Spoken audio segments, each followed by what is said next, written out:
Shane Bauer, Sarah Shourd, and Joshua Fattal are the authors of a new memoir. It is called Sliver of Light, Free Americans Imprisoned in Iran. Welcome. Thanks for having me. Thank you so much. You know, it's so great to see all of you here. Great to be here. Yeah. There must be times you didn't know whether you'd ever be here. Or was it always confident that you would somehow get through this?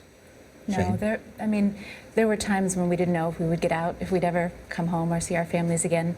But the reason we chose the title for our book is because somehow we were always able to bring ourselves back. And that was really a lot of the strength that was between us as friends. How did this happen? I mean, simply, I had a feeling you were going to ask that. Simply, we were in Kurdistan, and we asked the hotel manager where we were staying where to go. We wanted to go on a hike, and he pointed to this place. He said it's a great place to go to get out of town. And we went and we hiked up behind the waterfall a bit, and we found out it really actually wasn't a great place to go at all. And Sarah and I had been living in the Middle East. We didn't kind of travel straight there. Josh came to visit us. I'd been working as a journalist in the Middle East for a few years before that. You know, we followed this so closely when all of you were imprisoned. We were concerned about you. There were many journalists who also pressed our government about why they were not helping to get all of you released. One of the questions I think many people asked is, what were you doing there? How did you not know that you were so close to the border of Iran and not concerned about that? What were you doing hiking there? There are lots of beautiful places to go hiking. Yeah. Well, as Shane mentioned, we'd been living in Damascus in Syria for over a year. I was teaching Iraqi refugees. Shane was working as a journalist. And that's actually a beautiful, green place and a safe place to travel. Northern Iraq is not a war zone, and no American has been killed or captured there in decades. Why did they keep you in solitary confinement? Well, they never gave me a reason. Solitary confinement is the worst thing that any of us experienced. I spent most of my day pacing back and forth, crouched by a small food slot in my door, listening for sounds, eating food with my hands like an animal. I think what Americans need to know is that solitary confinement doesn't just happen in places like Guantanamo or Iran.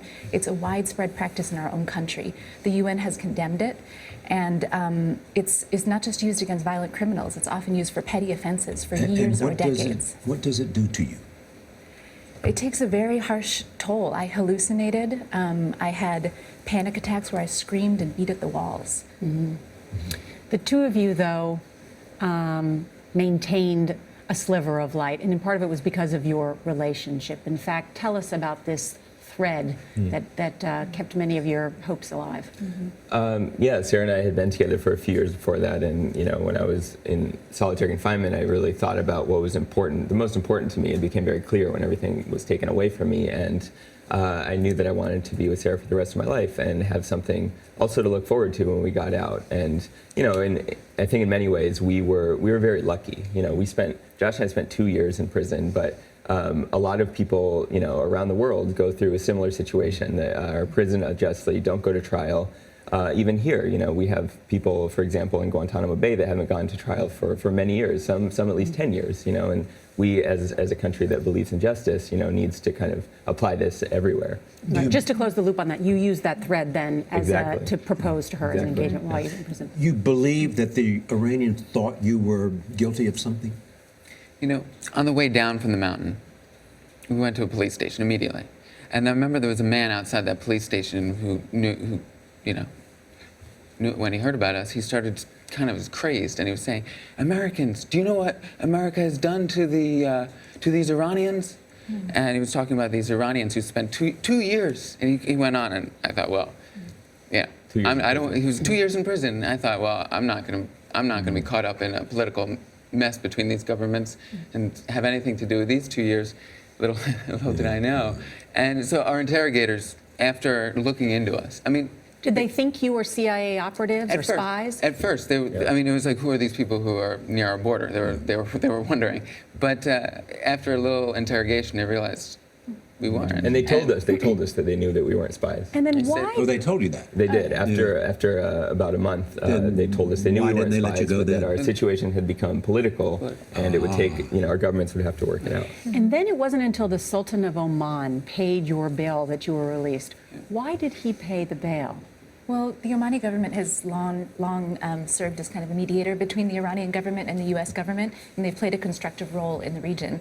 So just months after we were detained, they knew that we were innocent and that this was going to potentially cause a lot of problems, but could also be a door, an opening for face-to-face talks and diplomacy between the U.S. and Iran. And actually, we later found out that our case opened the door for the nuclear talks. There were face-to-face talks between high-level U.S. officials and Iranian officials in Oman that helped speed up the nuclear deal. So this is actually, a guardedly hopeful time where less Americans. There was a recent Gallup poll that said far fewer Americans see Iran as their enemy anymore. And of course, it's the same in Iran.